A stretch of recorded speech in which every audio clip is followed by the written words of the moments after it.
Mem Gimel Amud Bet. Iniach Banim Gdolim Uktanim.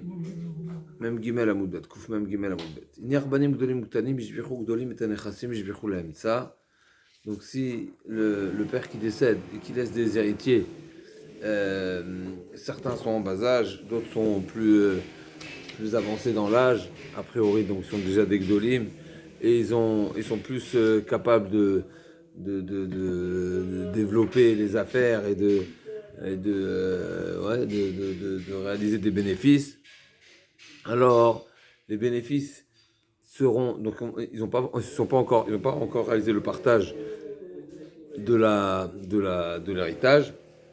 Ishbiru laemtsa, le shvar, donc le bénéfice sera à partager, et ils ne pourront pas prétendre c'est nous qui avons travaillé, c'est nous qui bénéficions de ce développement-là.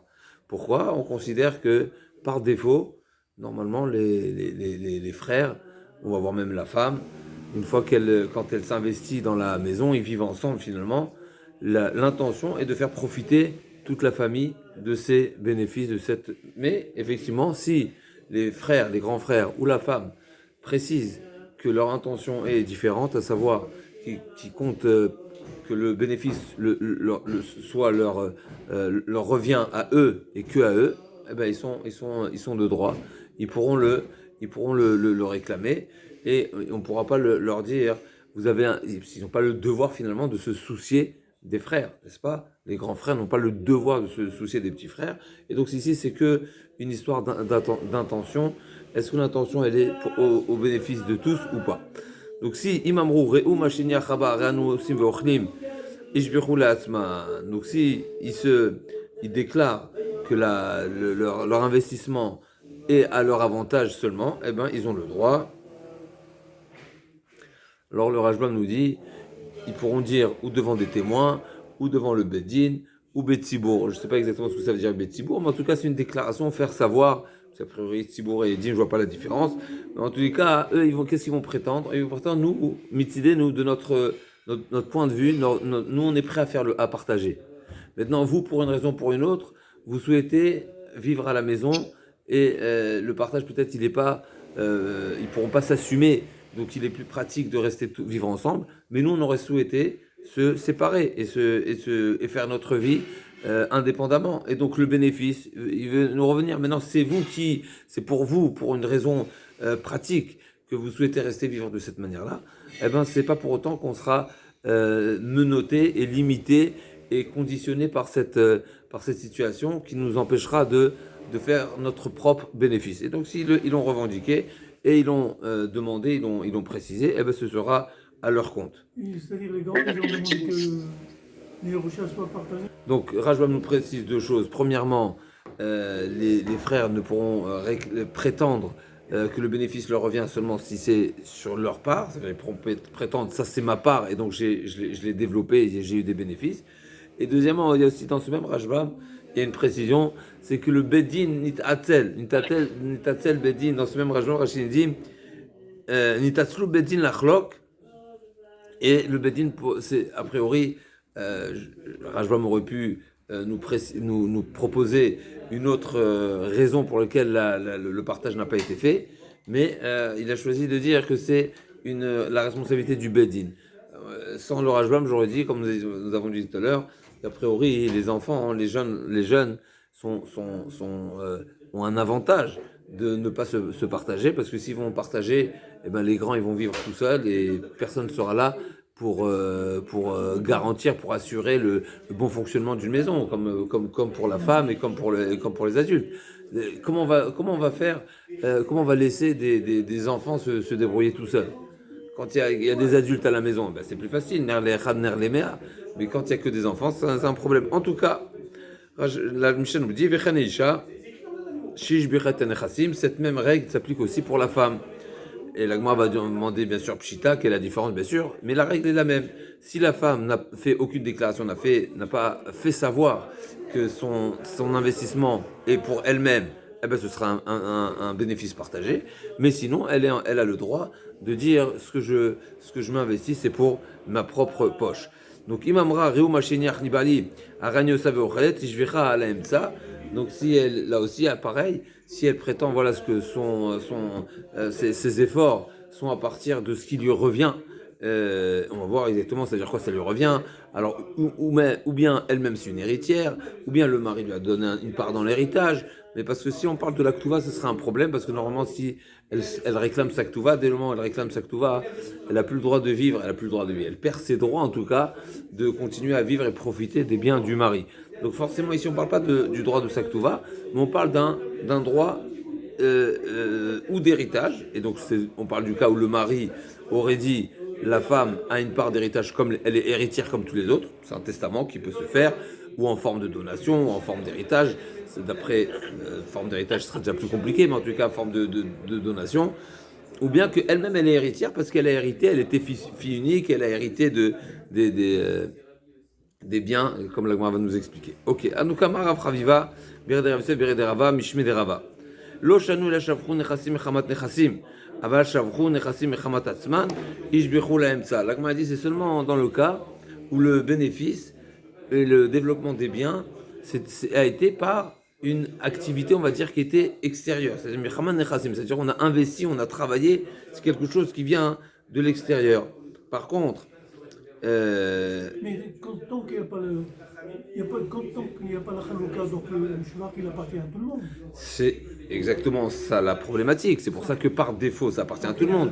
Mais si moi je réclame la Chalouka, je réclame le partage, et c'est le Beddin, on va simplifier comme il dit la Rajbam, le Beddin pour une raison ou pour une autre, ils n'ont pas encore réussi à trouver le temps ou avoir toutes les voilà, tarder à réaliser cette Chalouka. Admettons, il y en a qui, il y a dans certaines familles, je ne sais pas si c'est un mina qui a une source, mais il y a peut-être une logique.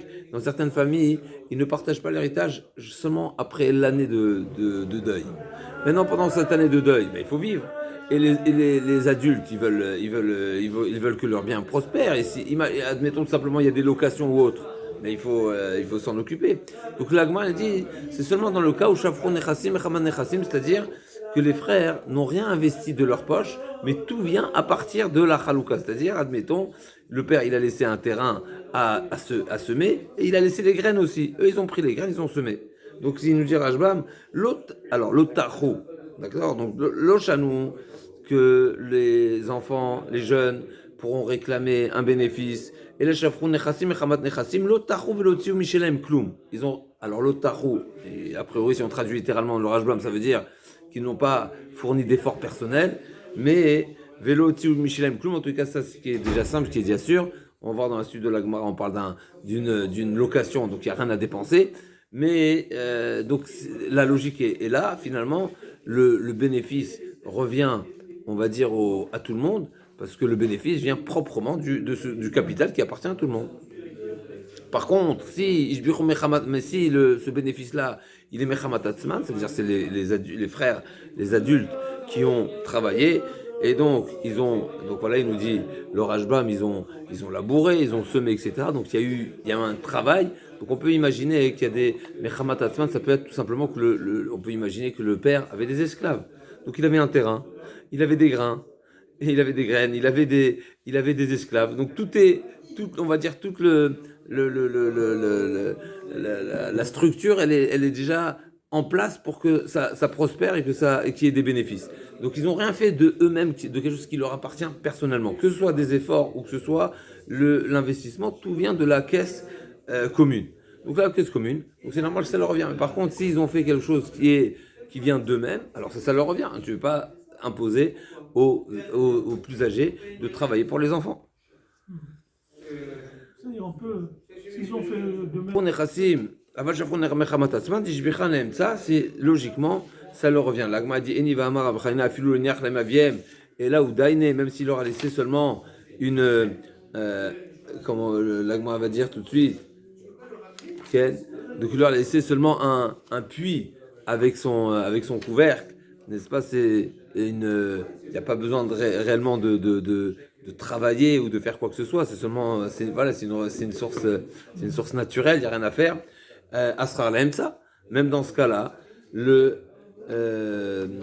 et donc il le loue n'est-ce pas, le service, le bénéfice, on va dire, qui tire, la famille tire de ce puits-là, c'est tout simplement, tout celui qui veut faire boire ses bêtes ou qui veut arroser son champ, il vient puiser de ce. Donc il n'y a rien à faire.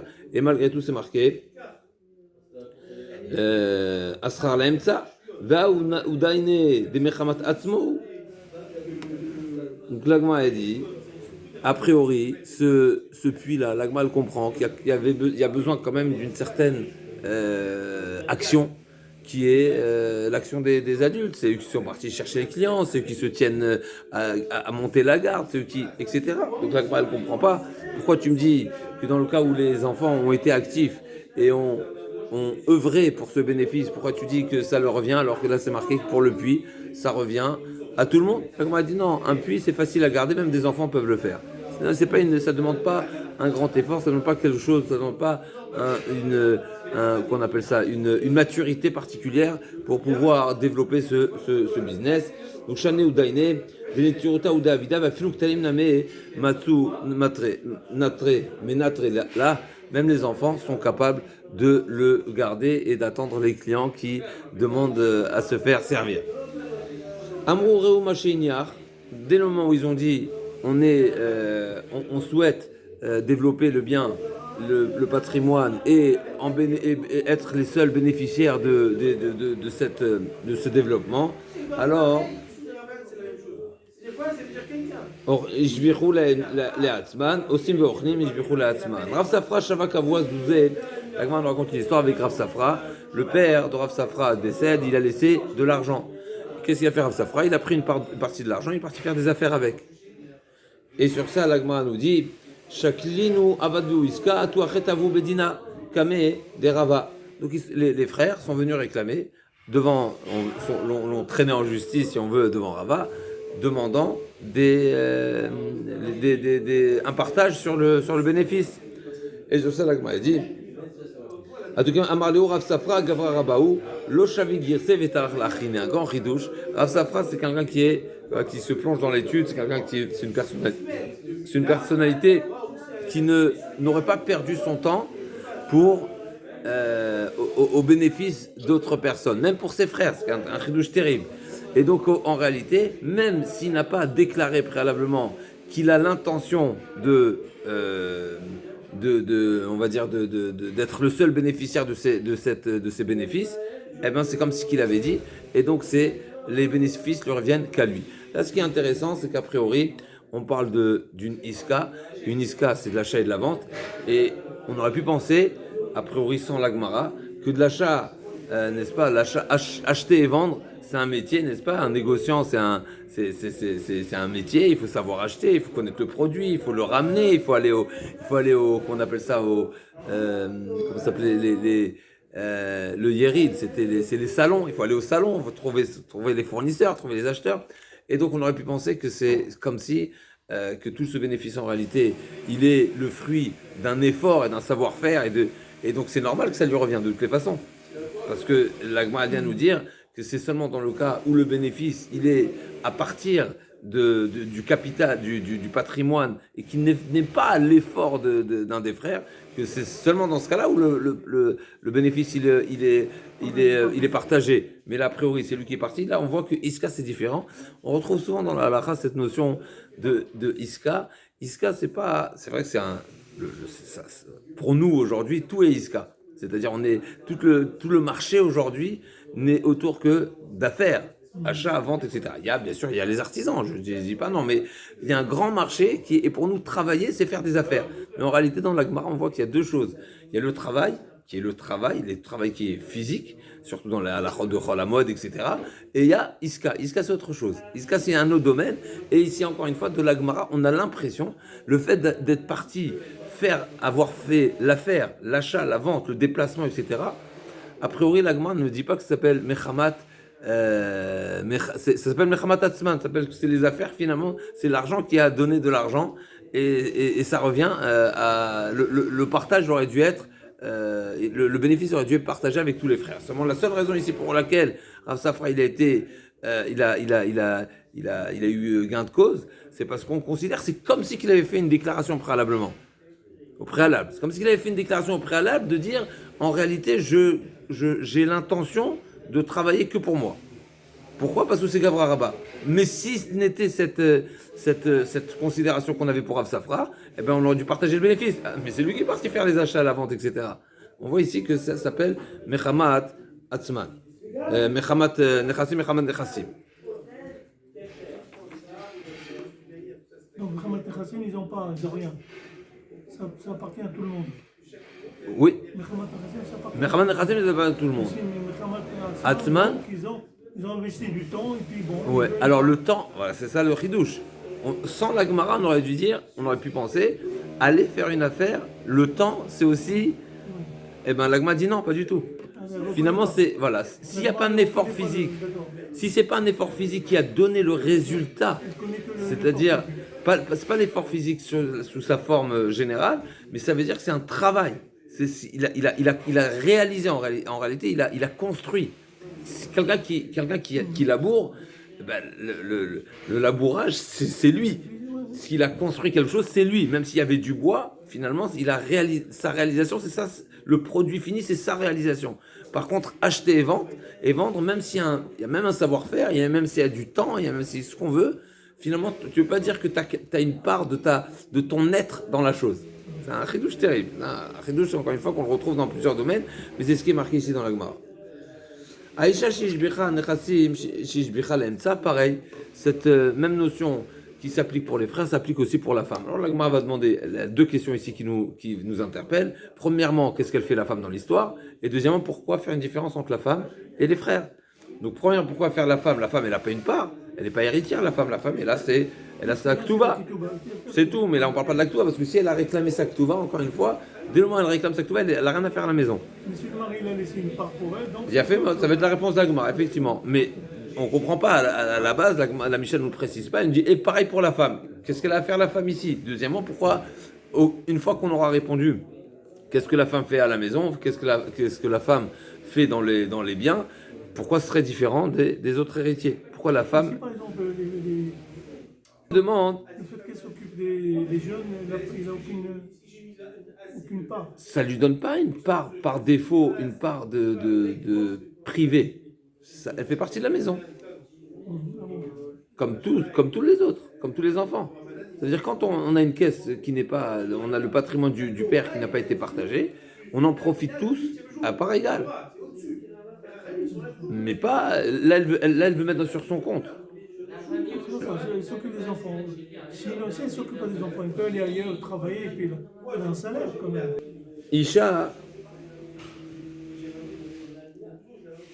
Isha, Benirse Yatmema Evita, qu'est-ce qu'elle fait? Quel droit elle a sur l'héritage? Amar Birmia Bisha Yoreshet. Là, comme elle dit, on parle d'une femme qui est héritière. Alors, c'est un cas un petit peu complexe, mais on va essayer de le lire dans le Rajbam. C'est qu'on parle qu'elle a le droit d'héritier. Par exemple, il nous dit le Rajbam, Kigon Shenasa Reuven Bat Shimon. Par exemple, Reuven s'est marié avec sa nièce. D'accord? Donc, s'il marie avec sa nièce, un homme a le droit de se marier avec sa nièce. Maintenant, cette nièce-là, elle peut être héritière tout simplement. Donc, on peut être héritier à part égale des biens de Shimon. Comment? Umetu, Veyarshu, Bnei Reuven, Umet. Donc, il faut dire Umet. Donc, Shenasa, Reuven, ouais, Bat Shimon, Umetu, les deux sont morts, et Reuven et Shimon. Veyarshu, Bnei Reuven, ou Bat Shimon, et Nirse Yaakov, Avi Aviem. Et là, les enfants de Reuven, qui sont les enfants de la fille de Shimon, donc de Dina, de Dina, admettons, ils ont tous hérité le grand-père. Donc on parle de l'héritage du grand-père ici. Et là, la mère aura les mêmes droits que ses enfants sur les biens du grand-père. Pourquoi? Parce qu'elle est aussi bien la petite fille de Yaakov que eux, les petits-enfants de Yaakov. Et comme elle était fille unique, où elle avait d'autres sœurs seulement de Shimon, donc elle hérite la part de Shimon, même si Shimon est déjà décédé.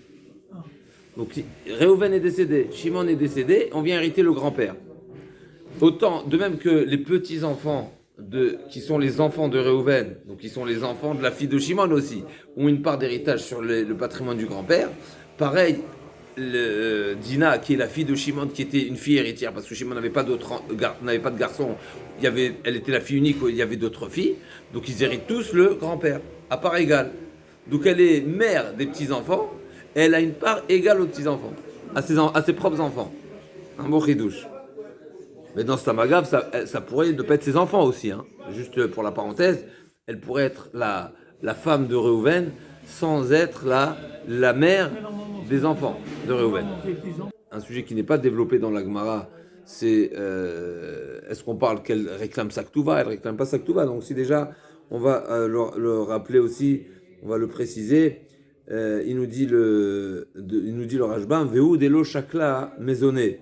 Dit shakla maisonné, Atna an alman ezoli min chasinito masé adea shelaen. Si tout à l'heure on n'a pas dit toute l'explication dans son intégralité, là on le voit dans les mots, il y a une règle, tout ce que la femme a le droit, et c'est ce qu'on disait, ce qui n'était pas voilà 100%, quand la femme bénéficie de ce droit de manger, donc de consommer les biens des héritiers, donc c'est même si c'est les biens de son mari, mais en réalité c'est un droit des héritiers, et bien tout ce qu'elle travaille, ça va au bénéfice des héritiers. Donc même si elle peut pas se le garder pour elle, ça ressemble au même, on poursuit les droits que le mari avait. De même que le mari, quand il nourrit sa femme, eh bien le salaire de la femme revient au mari. Mais là aussi pareil, si la femme, elle se nourrit des biens du mari, eh bien le salaire reviendra aux enfants. Donc là aussi, ça répond à ce que vous disiez tout à l'heure, bien sûr qu'elle est libre, mais elle est pas totalement libre, parce que si elle consomme chez les, justement, Khazak Baruch, c'était votre question, si elle consomme de l'héritage qui revient normalement aux héritiers, eh ben son salaire revient aux enfants. Et donc on est obligé de dire ici, il cherche à mettre Baala Vinyach Nechassim Muatim, Shen Ben Kedektuva, Imam Ragou, Machiniach Nibal Metatsu Bedin, c'est dans ce cas-là, donc dans le cas où il n'y a pas de quoi réclamer la Ktuva, donc il n'y a pas eu donc c'est ce qu'elle réclame en réalité, mais il n'y a pas eu encore la procédure au Bedin. Alors là, effectivement, c'est dans ce cas-là que le bénéfice sera à son compte. Donc elle ne profite pas des mésonotes, et donc elle n'a pas ce devoir envers les Yetomim. Elle attend que le Bedin lui donne sa part. En attendant, si elle a développé, elle a travaillé, ben ce sera à son compte. Nous dit la Gemara, Pshita, la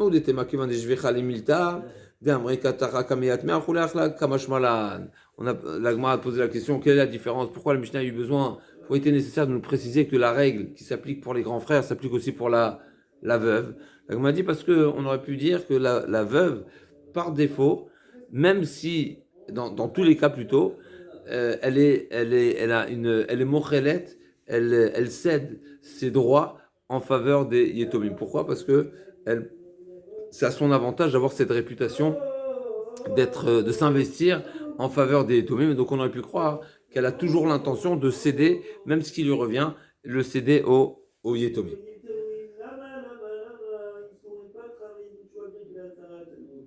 Amar Rabbi Chanina, Amasi Libno Gadol, on passe vraiment à des halachot qui ne sont pas liés directement. Et ça va pas faire partie, comme la Gemara dit, ça fait partie de Ilcheta Belotama. C'est des takanot, on va dire, de Rabbanan, que Chachamim ont instauré d'une manière, on va dire, universelle, même si, quelque part, on n'a pas la certitude à 100%, mais les Chachamim ont yardou les sauf data, mais c'est comme ça qu'ils ont instauré, ils ont considéré que ça va rentrer dans les mœurs, on va dire. Donc la Gemara a dit comme ça, Amasi Shalibno Gadol, Babait Kenao. Donc un homme qui marie son fils, c'est son aîné, c'est le premier mariage, comme la Gemara va dire. Il se marie pour la première fois avec une Betula. Et à l'époque, le mariage se réalisait à la maison. Donc il a marié son fils, son aîné, dans une maison. Eh bien, la maison, elle est aussi donnée, elle est offerte. Ça fait partie, c'est le cadeau de mariage. C'est comme ça, c'était une forme de Rachamim ont considéré que c'est l'intention du père de lui offrir cette maison où il a marié. Donc, Amasi Isha Livno Gadol, Bait Kenao, Vedavka Gadol, Vedavka Betula, Vedavka Ishto Rishona, Vedavka Shiso Rishon. Donc là, on m'a dit, voilà, donc c'est seulement dans ce cas-là bien précis. Donc ça fait partie, comme nous avons dit, de l'Ilcheta Belotamak. Ramim ont jugé que c'est l'intention, même si c'est pas, on n'a pas une preuve, même si on n'est pas certain, et même si c'est pas valable pour tout le monde, mais comme ça, Ramim ont instauré le père qui marie son aîné la première fois avec un premier mariage, alors il lui a offert, la maison lui est offerte. Il y a une certaine chavivout, une certaine joie, il y a une certaine un yichud levavot, on va dire, comme l'agma a dit, il est karov etzel beno, et donc c'est le sens de ce mariage qui s'est déroulé dans cette maison-là, c'est ça le sens du père. L'agma a dit, Pshita, ichedo aviv bait ve'aliyah, bait kana aliyah lo kana. Maintenant, si la maison dans laquelle il a marié son fils, il y avait un étage, c'est pas parce que il y a un étage que l'étage est donné. Bien sûr, on parle du cas, le Rajon nous précise, c'est il a installé, le père a installé le fils dans la maison. Il y avait un étage, mais l'étage n'était pas occupé. C'est pas à cet endroit qu'ils ont fait le mariage, n'est-ce pas? Donc il y avait une aliyah. C'est pas, a priori, s'il a tout occupé, je déduis un petit peu des mots du Rajbam, qu'on a l'impression qu'il n'a pas occupé. Seulement, il y avait une maison, donc il s'est marié dans la maison. Il y avait aussi il y avait un étage. Donc l'étage ne fait pas partie, c'est indépendant. L'Agma va poser toutes sortes de questions. Est-ce qu'on dit pareil pour l'étage? C'est une évidence que l'étage ne fait pas partie et donc il lui a pas été donné. Par contre, Shne Batim, donc Pshita Yiched Lo Aviv Bait Ve'alia Bait Kana Alia Lo Kana Bait Versadra Maou Shne Batim Mizu Maou Tikou. Donc l'Agma demande, il y a deux cas possibles. Donc il y a Arsadra, c'est une forme de véranda qui est à l'entrée de la maison et en général Arsadra c'est une pièce attenante à la maison, donc c'est à faire à la maison, c'est battu à la maison, et l'Agma pose quand même la question, et à plus forte raison aussi c'est Baïzou les Filmizou qui pourrait être aussi une question si on considère que l'Arsadra elle est donnée parce qu'elle fait partie de la maison, c'est une annexe, alors quand c'est deux maisons une derrière l'autre, alors là ce serait plus compliqué, et Becholzot l'Agmara reste Betikou, donc on appliquera le din de Amotzi Mechavur à la Varaya. Bien sûr, on revient à cette marloquette Rishonim. Qu'est-ce qui se passe dans les Tikou, qui est-ce qui est Mourzak, qui est-ce qui ne sera pas Mourzak. C'est déjà un petit peu ça à vérifier. Metive Yeched Lo Aviv Baït, ou Kle Baït. L'Agmara a dit, s'il lui a réservé une maison plus du mobilier, alors Kli Baït Kana, Baït Lo Kana, un chidouche terrible. On se suffira de dire qu'il lui a donné les clés baït et pas la maison. Il lui a donné le mobilier, mais pas la maison. Amar Birmia, Kigon Shaya Utsaro Sheaviv Munarsham, et c'est seulement dans le cas où le père utilisait la maison. Donc en réalité, quand il a invité son fils à occuper cette maison, il lui a offert, on va dire, l'usage, il lui a facilité, il lui présente les clés baït, donc les accessoires, le mobilier, mais pas la maison elle-même. Donc c'est seulement dans ce cas-là où il n'aura pas le droit à la maison, puisque en simultané, on va dire, le père aussi a un certain usage de la maison, donc c'est une manière de dire qu'il ne lui a pas cédé, puisqu'il occupe aussi. Nardé Amré, Afilou, et là le chidouche, c'est quoi Otsaro chez la vie, donc ça a l'air vraiment d'être un dépôt, donc il l'utilise en grande partie, c'est une manière importante. C'est là que m'a dit, Nardé dit, non, c'est pas seulement dans ce cas-là où il n'obtiendra pas la maison. Afilou Choufra Dionné, même s'il a tout simplement un pigeonnier, aussi, le père s'est laissé, on va dire, un droit d'usage, et donc c'est une manière de dire qu'il lui donnera seulement le mobilier et pas la maison. Et Rav Yuda et Rav Papi Amré, Afilou Astitza de Arsena, même moins que ça encore, c'est tout simplement un aquarium. Un aquarium, je ne sais pas si c'est un aquarium, en tous les cas, c'est un ustensile dans lequel il y a des poissons. C'est des petits poissons, alors n'est-ce pas, bien sûr c'est pas un aquarium parce que c'est des poissons qui sont déjà, comme l'Agma nous dit dans le Shabbat, n'est-ce pas, c'est des poissons qui sont déjà qui sont en train de macérer, qui sont dans l'huile.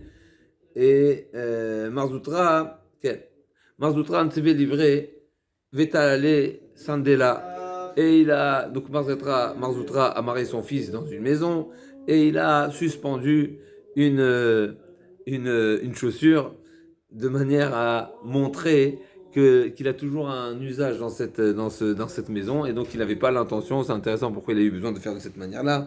Peut-être qu'il voulait pas faire savoir, c'était pas joli, donc il a laissé, c'est une manière peut-être plus discrète de faire comprendre qu'il n'a pas l'intention de lui céder la maison. Ravashina Zélébré était allé à Chiadi Mishra, et il a laissé tout simplement, il a déposé un verre d'huile.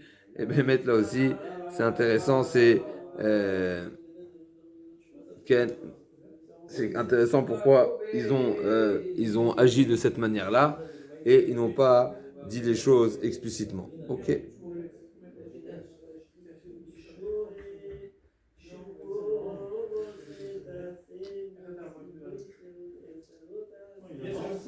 Amar Marzoutra, il y a deux explications. C'est quoi Shia des Mishra? Est-ce qu'effectivement c'est un verre d'huile ou bien c'est un verre qui n'est pas utilisé pendant la Séouda? Et donc c'est une manière de dire, voilà, donc c'est un ustensile qui était, si on veut dire les choses un petit peu vulgairement, ça fait un peu tache, n'est-ce pas? Donc c'est comme une chaussure qui est pendue, comme un pigeonnier ou comme tout ça. Ça fait vraiment, c'est apparent qu'il y a quelque chose ici, un ustensile qui ne fait pas partie, on va dire, du décor et de l'usage des nouveaux mariés. L'agma a dit Amar Mazoutra, Netlat Mile Shavinu Rabbanon Kilcheta, Belotama. Donc il y a trois halachot où Chachamim ont instauré et décrété comme si c'était des halachot qui n'avaient pas de, on va dire, de fondement et de certitude d'une part de tous. Les Chachamim, ils ont décrété de cette manière, ils ont instauré de cette manière. Chadaha, la première, donc l'une des trois halachot, c'est celle-ci, à savoir que le premier fils marié pour la première fois, le père lui cède la maison. Et la deuxième, Idar Damaravida Marshmuel, là c'est l'apôtre. On avait vu déjà dans les dapim précédents, donc à peu près une dizaine de dapim, un peu plus de 10 dapim. On avait vu cette notion-là, si le mari, le mari, mais c'est pareil pour le père, etc. Et il a laissé un testament en disant qu'il donne tous ses biens à sa femme ou à son fils, ça change pas.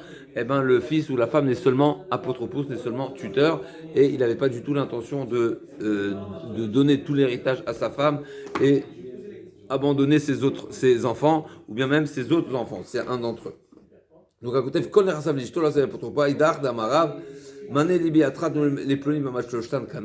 y a une règle qui est une règle du marché en réalité. Une personne donc Réhouven qui doit de l'argent à Shimon et Shimon doit de l'argent à Réhouven, et bien Shimon, d'accord, donc Shimon est créancier de Réhouven, mais lui-même il doit de l'argent à Lévi.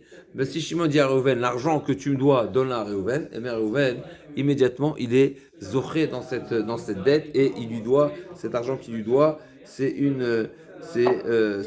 un kinyan, même si c'est par la parole, il n'y a pas eu d'action, on va dire, il n'y a pas eu de maasé kinyan, seulement Bédibour, Kana, et ça fait partie des règles que Ramim ont jugé que c'était quelque chose qui était fréquent et qui allait faciliter les transactions qui pourraient on pourrait se trouver voilà comme ça en plein marché et on va pas avoir un sofer, on va pas avoir de kinyan. Le fait de dire l'argent que tu me dois, tu la donnes à tel, il est déjà connu. Et donc on va pas demander ni des témoins ni de formalités, c'est simplifier les formalités.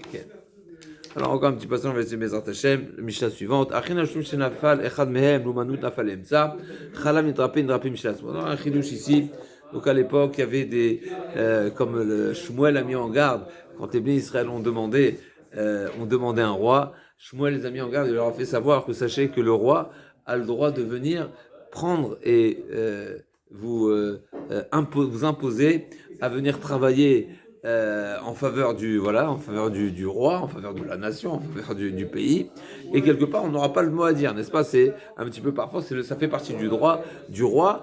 Et souvent dans des familles, donc c'était pas forcément le père de famille qui allait au travail, mais ça pouvait être des fois un des enfants. Et surtout quand le père est décédé, alors c'est le fils qui va être réquisitionné, qui travaille en réalité pour à la place de toute la famille. Et donc finalement, donc il y en a un qui a été saisi pour travailler pour le roi. Alors le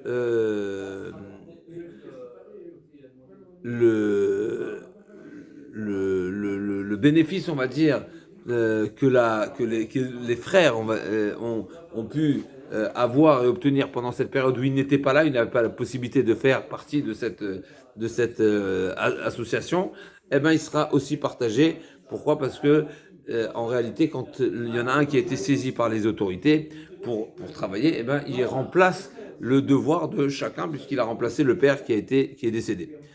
Chalav nitrapé Michel Asmo, s'il est tombé malade et il a dû avoir des frais, des soins médicaux, eh ben ce sera de sa propre poche. L'Agma va dire qu'en réalité, il est fautif d'être tombé malade parce que comme c'est marqué, sinon par un biadikesh, on parle de quelqu'un qui s'est mal couvert et qui n'a pas pris ses précautions, donc il est responsable, c'est pas pour autant qu'il devra, que tout le monde devra s'associer à payer ses frais, ses soins. Tana, Hayumanut, l'Umanut Ameler. Donc, de quel Umanut? C'est quoi chez Nafalechane Umanut? C'est qu'il a été demandé, il a été à l'appel pour le service national.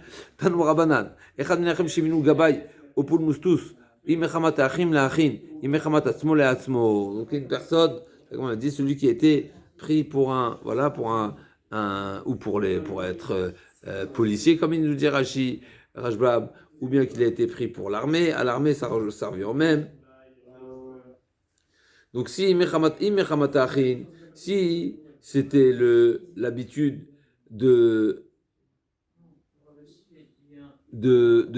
prendre un frère par maison, alors effectivement, alors la achin.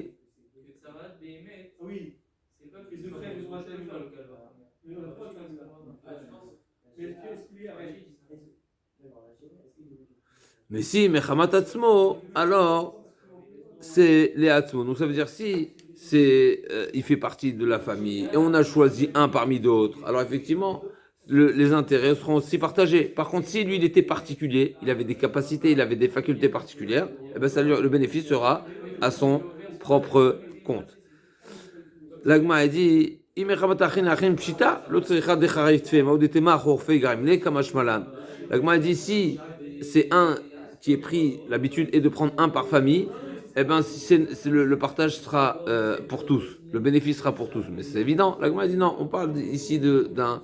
Il était particulièrement perspicace, il avait une charifout, il avait une intelligence particulière, et donc j'aurais pu traduire que la raison pour laquelle il était choisi, c'est parce qu'il était particulier. L'Agma a dit non, s'il est en général, habituellement, il y en a un qui est pris, et c'est considéré qu'il est pris, c'est un par famille, et donc le bénéfice aussi sera pour tout le monde.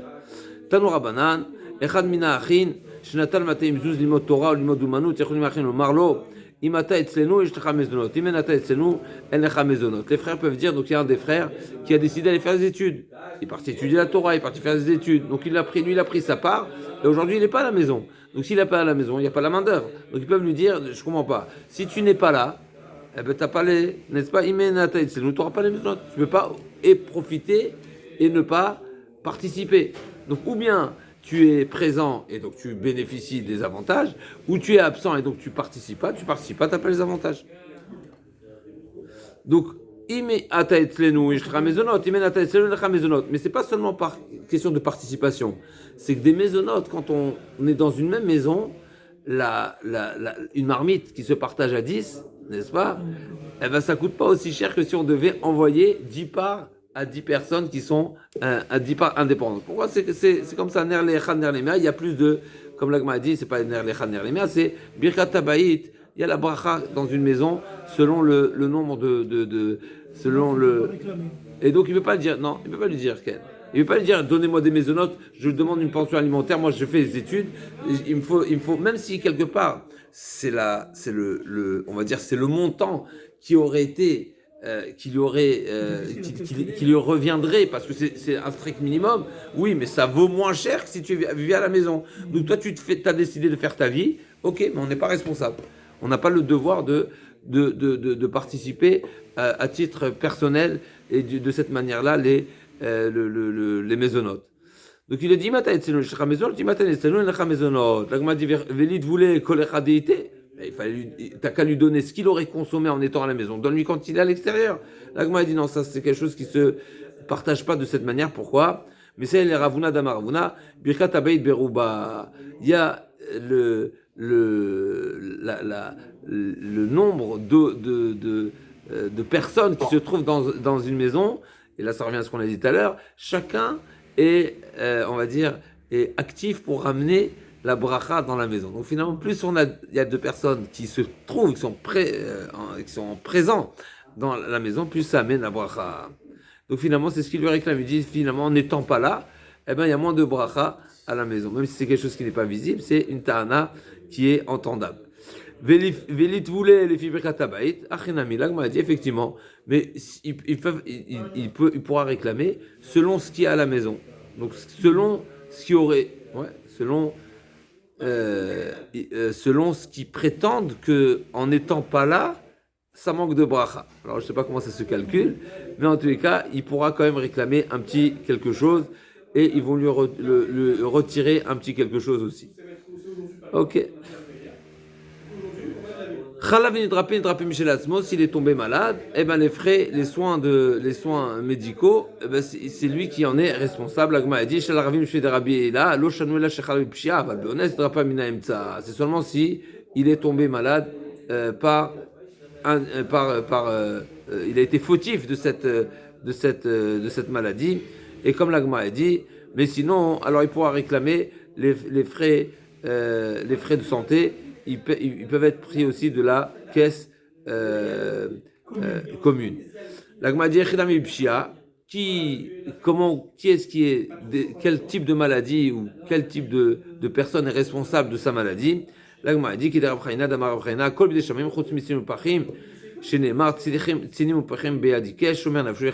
personne peut être prudente et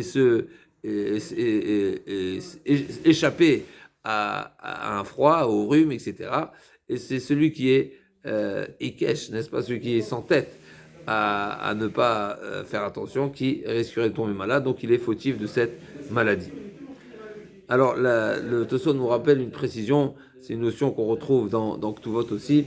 Il y a une différence entre des frais qui sont définis, qui sont chez Shlem Kitzba, et des frais qui ne sont pas fixes. Des frais fixes, des frais, on va dire, délimités, alors là, on pourra le réclamer de la caisse commune, mais si c'est quelque chose qui n'est pas défini, là, on ne pourra pas le réclamer. Ça nous rappelle une autre sugia là-bas, pour la almana. Alors, un coup de froid, il n'a pas le droit à... Il est fautif. S'il est fautif, tu vas pas. Il aurait pu éviter. Donc, les frais de soins, s'il est fautif. S'il est fautif. Et deuxièmement, c'est seulement quelque chose chez Shlo Kitzba. L'agma a dit, puisqu'on sait qu'un des devoirs du mari, c'est de garantir les frais de santé de sa femme. Mais l'agma a dit seulement si Yesh Kitzba. Seulement c'est quelque chose qui peut être, on va dire, qui est défini, qui est délimité. Okay.